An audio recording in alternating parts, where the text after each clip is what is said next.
كنحاولوا في كل سنه اننا ناخذوا مجموعه ديال البنود اللي كتكون صعبه الفهم، اننا كنحاولوا نشرحوها ونبسطوها، وبعض المرات حتى الصياغه ديالها اللي كتجي لها مقاولات التمرين ان واحد البند يتكتب بطريقه وتبدل واحد الفصيله في هذاك البند كيترجم معناه ككل.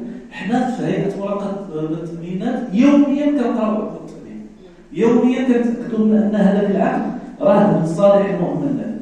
ملي كيكون شي اشكال ولا شي حاجه فهاد المؤمن مدعو انه يصيفط للهيئه ويقول لنا ها هو الاشكال. بطبيعه الحال نقدروا ما نشوفوا شي حاجه ولا ما تبدلناش، كنحاولوا نصححوا الامور ديالنا يوميا كيتذكر. اللجوء للمحكمه هو مساله اللي هي بالنسبه لنا ايجابيه، ان ملي ما يكونش حل ما بين الطرفين فكيخص يكون ناضج. الشكايات اللي كتوصلوا بها كتعلق يا اما بتنفيذ قرارات قضائيه او لا نفيذ على حسب طبيعه الخلاف. اغلب الشكايات اللي كنتوصلوا بها كتحل لصالح المؤمن. ملي كتحل كاينين بعض الشكايات اللي ما كتحلش لصالح المؤمن، لا باعتبار انه البند اللي كاين في العقد واضح بما يكفي. كاينين امور اخرى يعني اكثر من 5 سنين هذا كيدخل في الاطار السياسي، كيكبر لو ريسك ديالها، وكيولي حتى الى بغى يامن هذيك غادي يطلب واحد القسط اللي ما بقاتش مع القدره الشرائيه ديال المؤمن. راه كاين واحد مجموعه ديال الاعتبارات اللي كيخصنا ناخذوها. راه عقد التامين هو عقد اللي كيهم جميع النشطاء التجاريين. الرفع في قيمه عقد التامين غتاثر على لي بري غوفيان ديال السلع اللي ممكن انها تاثر على الاثمنه والقدره الشرائيه ديال المواطن بشكل كبير. لذلك انا avec l'intelligence artificielle c'est encore plus facile. يقدر هو يجتهد ويعطيك لا ريبونس. تقول له انا درت واحد الاكسيدون راني ضربت سيد، دير اون فوتو تعطيها له يقول لك ها شنو كاين شنو يعطيك. تخيلوا معايا في واحد الشارع كبير مثلا في الطرابيزه، شنو الشارع كبير كاع الشوارع كبار. سير الزرقاء سير الزرقاء انا شارع سلامي تخيل دابا اكسيدون. انا ملي جيت في الطريق لقيت واحد اكسيدون، زوج تاع الناس غادي يديروا يتفكوا هاد الناس دابا باش يحيدوهم من الطريق. ستيجي كونستاتور طلب زارك انت الكونستاتور واش غير عرف ديك لازور راه يقدر يجي 20 مينوت يكون معاه.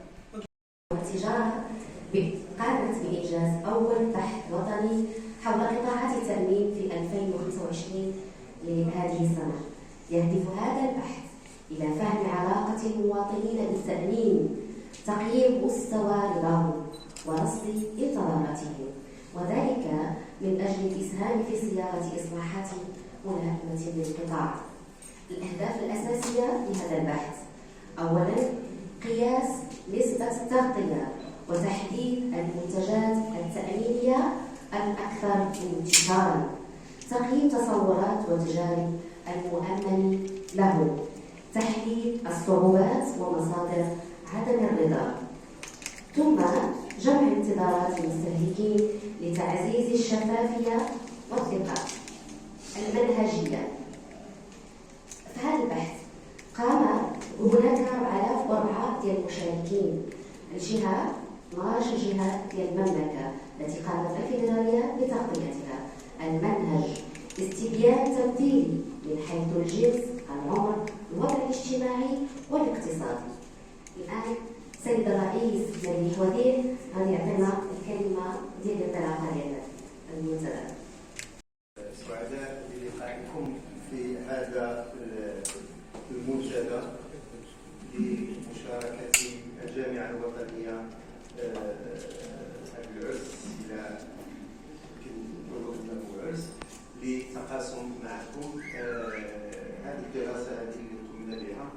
فالإخوان والأخوات اللي هما راغبين في معرفة الدراسة راه كاين واحد الكولور كود في هذاك الدوسيي، دونك يقدروا غير يتيليشارجيو الكولور كود يتيليشارجيو اللي كاين. حقيقة تعد التأمينات ركيزة أساسية للاستقرار الاقتصادي والاجتماعي، إذ توفر للأفراد وللمؤسسات حلولا للحماية من تقلبات الحياة ومتغيرات السوق. وفي عالم يتطور باستمرار اقتصادية وتكنولوجية وبيئية متسارعة تصبح قدرة القطاع التأميني على التكييف والصمود أكثر من أي وقت مضى أمرا جوهريا. فمع بروز التقنيات الجديدة والتحولات. وديع مهدي، رئيس الجامعة الوطنية لجمعية المستهلك. هو اليوم هذا اليوم هذا مقرر فيه انه نعطيو واحد الحصيله ديال واحد التقرير او الحصيله ديال واحد التقرير ايضا ديال الدراسه اللي قمنا بها كجامعه وطنيه لجمعيه المستهلك. وهذا التقرير هذا كيدخل في الاطار ديال واحد الدراسات اللي كنديروها كل سنه. هذه السنه هذه تطرقنا للقطاع ديال التأمينات، واللي هو واحد القطاع اللي هو مهم جدا، مهم لأنه كيمس الحياة الاقتصادية والحياة الاجتماعية ديال المواطنين، وكذلك كيمس الحياة الاقتصادية والاجتماعية ديال المستهلكين. فهاد الدراسة هذه تبين بأنه كاين واحد العدد من المستهلكين اللي هما زبائن لبعض الشركات ديال التأمين، اللي كنلقاو بانهم هما راضون على بعض الخدمات والمنتجات اللي هي كتوفر عليهم. وكذلك كاين واحد العدد كذلك من المستهلكين اللي هما غير راضون بهاد الخدمات ولا هاد الامور اللي هي كتقدمها لهم المستهلك. وهذا في حد ذاته مهم جدا اننا نعرفوا هاد الارتسامات ديال هاد المستهلكين هادو. وكذلك قمنا بضيافة كاع المتدخلين في القطاع على أساس أننا نناقشوا هذا الموضوع جميعا ونلقاو مخرجات للحلول لهذه المواضيع هذه، لأنه الهدف الأول والأخير هو أنه المستهلك مع المورد ديالو كيف ما كان القطاع أنهم يلقاو واحد النوع من توافق، واحد النوع من الانصات، واحد النوع من الصراحه، وكذلك واحد النوع من الشفافيه باش تكون الامور كلها دايزه في واحد الاطار اللي هو الا بغينا نقولوا ملائم بين الطرفين. وهذا هو الهدف ديال الجامعه الوطنيه لجمعيه المستهلكين. لماذا التأمينات بالضبط؟ لماذا التأمينات؟ هو قطاع من القطاعات اللي هي حقيقة كتحظى بأهمية كبيرة لدى المواطنين ولدى المستهلكين. فبالتالي ملي كنتكلموا على القطاع ديال التأمين كيف ما تكلمنا في السنوات اللي من قبل على القطاع البنكي وخصوصا البنوك التشاركية تكلمنا عليها، تكلمنا كذلك درنا دراسة بالنسبة للقروض الاستهلاكية، درنا كذلك دراسة بالنسبة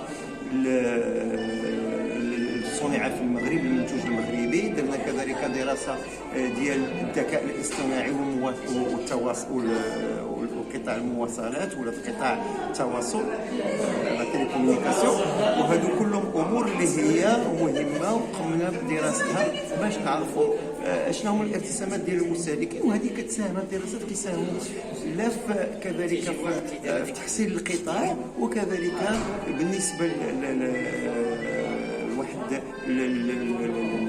الأكاديميين لمعرفة ماذا يحصل في المغرب. وما ننسوش بأنه هذه الدراسات اللي كنقوموا بها حنايا هي الأولى في المغرب اللي كنقوموا بها، اللي كنعتمدوا على النظرة ديال المستهلكين في هذه القطاعات هذه. يعني بالتالي ماشي بحال جميع الدراسات اللي كيقوموا بها مثلا الموردين أو اللي كيقوموا بها الإدارات، فهي نابعة من الإحساس ديال المستهلك والمستهلك وكذلك للقطاع. شكرا سعادة الرئيس. لا تنسوا زر الإعجاب والاشتراك بجريدة كاسبريس، فضلا وليس أمرا.